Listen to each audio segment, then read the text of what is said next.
Vamos para frente. Características dos documentos arquivísticos. Criação e ou recepção por uma entidade. Foi o que eu falei. Eu vou elaborar, né, o documento, ou então eu vou receber esse documento, ok? Então eu posso estar no setor, eu posso estar representando uma organização, uma pessoa jurídica, não é verdade? Então eu vou criar, eu vou receber, né? Por uma entidade. Prova de transações passadas. Bom, nós estamos falando exatamente do passado? Não, nem tanto. Daquele passado imediato. Sabe como é? Aquela coisa do dia anterior, da semana anterior, do mês anterior. Às vezes, é claro, de 6 meses atrás, um ano atrás, 2 anos, 5 anos atrás, tá? Mas nós não estamos nos referindo ao passado, literalmente, coisas de 50, 100 anos atrás, apesar de que nós temos tecnologia e nós temos utilização para documentação de 50 e 100 anos atrás, tá? Mas o passado é um passado recente. Bom, e serve de prova, porque o documento ele tem que ter aquelas propriedades que eu citei nos slides anteriores, então ele precisa provar aquilo que ele está dizendo. Então a gente já tem uma certa fidedignidade relacionada àquelas informações. Caráter orgânico e administrativo, acho que a gente já esgotou essa situação. E exemplar único. O que é exemplar único de um documento? Bom, se eu criei um memorando, esse memorando ele foi criado, por exemplo, para solicitar 10 computadores para o setor de informática lá, ou o setor de logística, né?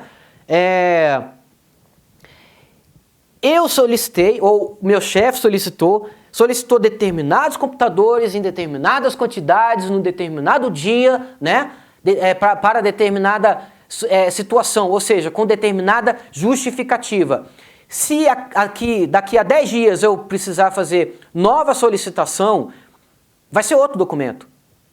Pode até ter o mesmo objetivo, mas vai ser com outros elementos. Então, cada documento, diante de seus elementos, diante da sua situação, diante da função pela qual ele foi criado, ele acaba sendo único, ok? A gente pode ter até a criação de documentos em série, por exemplo, folhas de ponto, aquelas folhazinhas de ponto que vocês vão ter, assim que passarem no concurso, vocês vão ter que ir lá registrar o ponto de vocês, e vocês vão ver que se cria uma série documental em cima disso aí, e vocês vão ter diversas dessas folhas de ponto no decorrer da vida de concursado. Mas cada uma delas vai provar uma situação para determinado momento. Então, por mais que elas sejam muito parecidas ou até iguais, eles vão ser únicos. Elas vão ser únicas, ok? Suporte documental. Vamos aprofundar o conceito de suporte documental para ficar bastante claro como é a relação do documento com suporte e informação dentro da gestão documental, dentro da arquivologia, ok? Meio físico no qual a informação é registrada. Já falamos sobre isso. Qualquer meio utilizado para gravar a informação. Já falamos sobre isso. O papel, está aqui de novo o exemplo, é o suporte mais utilizado, mas não é o único. Então, papiro, pergaminho, VHS, CD, DVD, microforma e por aí vai. Eu acho que a gente já esgotou um pouquinho sobre o suporte, acho que já dá para a gente passar para frente. Muito bem, esse slide é bastante interessante. Eu quero que vocês deem uma pausa, deem uma lida, né, nesse slide, façam um link aqui, façam uma ponte da característica do documento para o exemplo que a gente tem aqui do lado. Isso aqui é extremamente cobrado em prova, eles alternam aqui, dizem que um caderno é na verdade um suporte, dizem que papel é na verdade um formato, eles vão mexendo, brincando com essas palavras e vão derrubando o candidato mais despreparado, ok? Então, suporte, papel, fita magnética, fotografia, CD, HD. A gente já falou sobre isso, não vou me ater a essa situação, ok? Forma, original, cópia, minuta e rascunho, ok? Tem algumas nuances aqui, né? Original, acho que todo mundo sabe o que é, cópia, todo mundo sabe o que é, né? Minuta e rascunho, aliás, cópia e minuta eu acho que é o mais interessante de falar só um pouquinho sobre eles. Bom, o que eu gostaria de dizer sobre cópia, por exemplo, é que se a gente pegar um documento, uma coisa importante para a gente, por exemplo, o CPF, o RG, e vai tirar uma cópia, pede para tirar uma cópia para entregar como cópia dessa documentação em algum lugar que a gente vai, setor público, vai dar entrada, alguma coisa, né? Nesse sentido, a gente vai fazer uma cópia simples, em suporte de papel, uma cópia de papel, muito simples. Mas, por exemplo, se a gente pega um documento dentro do órgão público, um documento também em papel, digitaliza esse documento, todo mundo sabe o que é digitalização? Se não sabe, dá uma pesquisada, tá ok? Digitaliza esse documento e insere dentro de um sistema. O que a gente está fazendo na verdade? Inserindo uma cópia dentro do sistema. Às vezes esse documento vai até ser arquivado, o documento em papel vai ser arquivado, mas o que vai ser tramitado dentro do órgão é essa cópia digitalizada, mas ela é uma cópia. Quando o sistema judiciário tiver uma necessidade de se verificar o original dessa documentação, vai ter a necessidade de se encontrar esse documento em suporte de papel. Ok? Ficou claro? Bom, minuta. Minuta é um documento que está extremamente pronto e com mais informações, com informações em excesso, para se daí sim você criar o documento que você quer. Então você coloca mais informações, tem várias situações ali, dados, informações, para que dali se extraia um documento um pouco menor, com menos informações, né? Menos texto, para se fazer o original, ok? Bom, rascunho, todo mundo sabe o que é, original, todo mundo sabe o que é. Formato, caderno, cartaz, diapositivo, folha, livro, mapa, planta, rolo de filme, ok? Gênero, audiovisual, fonográfico, iconográfico, filmográfico, textual e digital. Espécie, memorando, ofício, parecer, boletim, certidão, declaração e relatório. Tipo, boletim de ocorrência, boletim de frequência, boletim de rendimento escolar, certidão de nascimento, certidão de óbito, declaração de bens, declaração de imposto de renda, relatório de atividades, prestação de contas. Não tem jeito, isso aqui no próximo slide a gente tem uma explicaçãozinha sobre esses dois, espécie e tipo. Contudo, vocês precisam decorar um pouquinho essa situação, precisam estudar um pouquinho as características de cada documento, ok? Suporte, forma, formato, gênero, espécie, tipo. É um pouquinho de decoreba, tá? Porque também há uma brincadeira das bancas relacionadas a essas palavras, né? E aí a gente fica meio perdido se a gente não identifica logo de cara esse peguinha nas provas, certo? Vamos então seguir para a diferenciação entre esses dois conceitos, espécie documental e tipo documental. Bom, a espécie documental é isso aqui, ó. Memorando, ofício, parecer, boletim, certidão, declaração, relatório, carta, nota técnica, e-mail, tudo isso é espécie documental.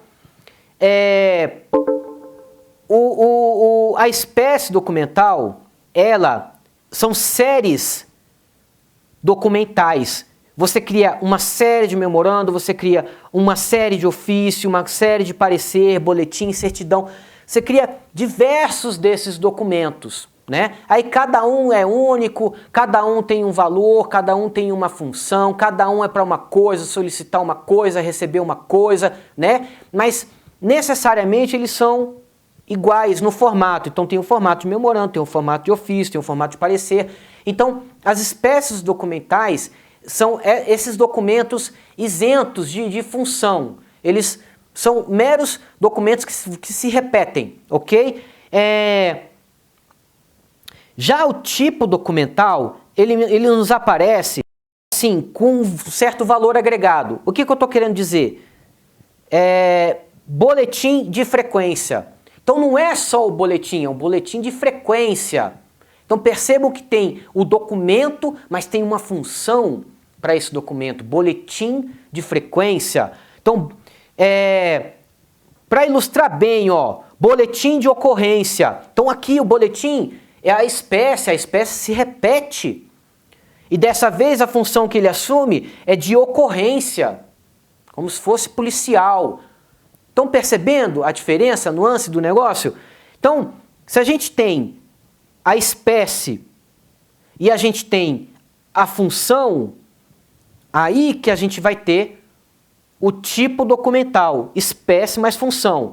Espécie documental, memorando, ofício, parecer, nota técnica, e-mail, carta. Tipo documental precisa ter valor agregado, ok? A função é um valor agregado, certo? Vou clarear para ver se a gente consegue pescar essa ideia.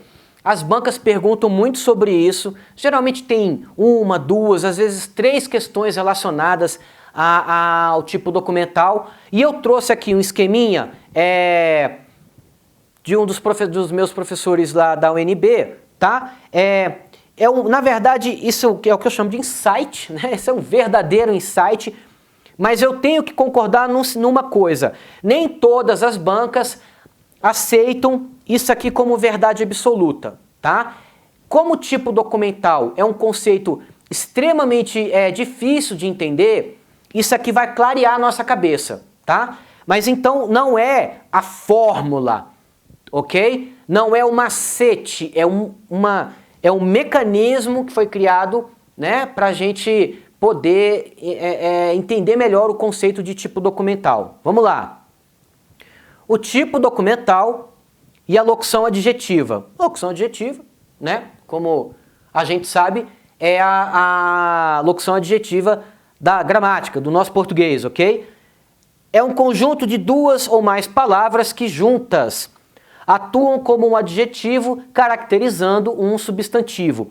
As locuções adjetivas são formadas maioritariamente pela preposição de mais um substantivo.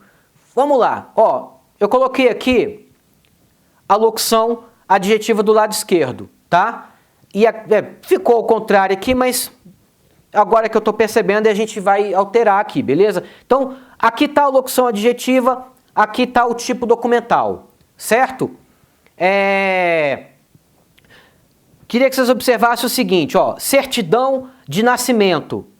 Certidão é o substantivo, correto? Substantivo masculino, tal. A locução, ele não está falando que é o conjunto de 2 ou mais palavras que atuam juntas, caracterizando, né, como um adjetivo, caracterizando o substantivo. Então, de nascimento é a nossa locução. A gente tem a certidão que é de nascimento. Então, a nossa locução está aí e a nossa função também está aí. Vamos para o exemplo de baixo. Eu tenho aqui atestado de saúde. Então, a gente tem um atestado como substantivo masculino, de saúde, né, que é a nossa locução adjetiva, né, 2 ou mais palavras, né, então formando aqui uma locução adjetiva. Agora, queria que vocês fizessem aí, ó, uma analogia relacionada ao tipo documental. Então, como é que seria isso? Ó, a gente tem aqui substantivo, certidão. A gente tem aqui, ó, espécie, certidão. Aí, a nossa locução tá aqui, ó, preposição mais adjetivo, não é isso? Ó? Percebam que ela também assume a função dentro do conceito de tipo documental. No mesmo caso, se repete aqui embaixo, ó, atestado de saúde. A gente tem aqui atestado é o substantivo, atestado é a espécie, ok? Temos aqui a nossa locução adjetiva, né, de saúde, né, 2 ou mais palavras, de saúde, formando a locução, e temos aqui, ó, de saúde, formando a função. Ok? Então, certidão de nascimento, se for só certidão, ela só é espécie documental. Quando você jogou uma função para essa certidão, quando você agregou valor informacional a essa certidão, você criou a função dela, certidão de nascimento, ao mesmo exemplo de atestado de saúde, ok? Eu acho que quando foi para mim, quando eu fiz, estudei sobre esse conceito, esse mapinha mental, facilitou bastante, ok? Então eu vou recapitular, não é a fórmula, tá, para a gente achar o tipo documental. Geralmente ele realmente vem com uma preposição e um adjetivo, às vezes tem mais palavras para frente, um conjunto de palavras mais para frente, mas o que é importante? Vocês perceberem ao ler o tipo documental, conseguir enxergar a função que o documento está assumindo, ok? Vamos para frente. Diferença entre a área meio e a área fim. Bom, esse é um conceito importante também, que é bem cobrado, tá? Nas provas, e funciona mais ou menos da seguinte maneira. A área fim, vou pegar o conceito de baixo, vai ficar mais fácil para a gente entender. A área fim é o objeto de trabalho da instituição. Como assim, professor? Bom, eu falei, né, que eu trabalho no Ministério da Ciência e Tecnologia, não é isso? Qual que é a minha área fim? Ciência e tecnologia. Na verdade está Ciência, Tecnologia, Inovações e Comunicação. Meu ministério foi um dos que sofreu fusão, né, com o Ministério das Comunicações, com esse novo governo. Bom, vamos mudar o exemplo. Então, por exemplo, Ministério da Educação, qual é a área fim? Educação, né? Ministério do Esporte, qual é a área fim? Esporte, né? Vamos tentar partir para a iniciativa privada. Digamos que eu tenha uma empresa que fabrique computadores, uma empresa, né, que seja especializada em software, talvez hardware, né? O que a gente pode considerar que é a área fim dessa empresa? TI, não é isso? Então, uma empresa, outro exemplo, uma empresa de jornalismo, né? Que faz jornalismo por aí, vai nos lugares, faz as reportagens, grava as reportagens e tudo mais. Que área que a gente poderia considerar como área fim dessa empresa? Jornalismo, certo? É mais ou menos por aí. Então, geralmente já traz até no nome. E a área meio, professor? Bom, tudo aquilo que dá suporte para a execução da área fim, fatalmente vai ser área meio. Como assim, professor? Vou explicar melhor. No caso dos ministérios, por exemplo, a gente tem uma área gigantesca lá que chama Subsecretaria de Planejamento, Orçamento e Administração. Todos os ministérios têm isso, essa secretaria. Às vezes vai para a Secretaria de Planejamento, às vezes vai para a Secretaria de Planejamento, Diretoria de Administração, qualquer coisa assim, mas todas estão lidando com a administração, certo? Então, essa parte está dando suporte para ciência e tecnologia, está dando suporte para esporte, para educação, né? Mas como assim? Então, por exemplo, a gente tem recursos humanos, a gente tem recursos logísticos, né? A gente tem serviços gerais, são outras atividades dentro do órgão que realmente está dando suporte para a consecução da atividade maior do órgão, que é a atividade fim, certo? Toda vez que aparecer, eu vou explicar um pouquinho mais e a gente vai encontrando as diferenças. Vamos quebrar aqui um pouquinho agora, tá? A gente estava no ritmo até esse último slide, né? E agora a gente vai quebrar um pouquinho o ritmo, vai mudar um pouquinho os conceitos, tá? Para trazer vocês de volta aí, vocês que já estão aí, né? Naquela pescagem aí, né? Naquela pescaria, tá bom? Então vamos lá, ó. Classificação de documentos. Eu trouxe essas duas primeiras situações, porque há várias outras situações que a gente vai ver, tá? Então, quanto à frequência de utilização, eles podem ser arquivo corrente, intermediário e permanente. Nós vamos falar mais sobre isso, certo? Eu quero que vocês comecem a absorver esses conceitos, comecem a se acostumar com essa linguagem, para na hora da resolução das provas, vocês identifiquem logo de cara a diferença de cada um deles, tá? Quanto ao sigilo, ultra secreto, secreto, reservado, confidencial, caiu. Essa é uma das dicas que eu trouxe para hoje. Bom, então temos aqui duas situações distintas, quanto à frequência de utilização e quanto ao sigilo. Quanto à frequência de utilização, isso aqui é o que a gente chama de ciclo documental. Corrente, intermediário e permanente. Documento corrente, documento intermediário, documento permanente. Também serve para arquivo, tá? Que um documento pode ser, mas ele pode estar arquivado. Então ele pode ser um documento corrente arquivado no arquivo corrente. Mais ou menos nesse sentido. E é a frequência de utilização desse documento que vai te dizer que ele está mudando de uma fase para outra, de uma idade para outra, ok? Então, se eu tenho aqui um documento corrente, que eu uso ele muito no cotidiano, quase todo dia, eu tenho ali informações, ou eu tenho um documento ímpar ali que eu utilizo ele muito, toda semana eu visito esse documento de novo para extrair alguma informação dele. Então, necessariamente, ele precisa estar perto de você. Não é isso? Porque você não tem que verificar ele com muita frequência, então necessariamente ele tem que estar perto de você. Isso gera uma frequência de utilização diferenciada, uma frequência que você esporadicamente, quase que cotidianamente, você tem que acessá-lo. O que eu estou querendo dizer? Se é essa situação que você se encontra, que esse documento se encontra, então estamos no corrente. Quando esse documento está caindo em desuso, você já não está utilizando ele tanto assim, de repente já passou 5 meses, 6 meses, 8 meses que você não utilizou esse documento, aquelas informações, passou mais um pouco, mais 6 meses você não utilizou de novo, então está diminuindo a frequência desse documento, ele está entrando no intermediário, ok? Quando ele vai passar para o permanente, ele vai atingir um outro patamar. A gestão documental trabalha o arquivo corrente e o intermediário, visando a preparação desse documento para o permanente, ok? O que é um arquivo permanente? Um documento permanente? Um documento que não será jogado fora, não vai passar pelo processo de eliminação de documento.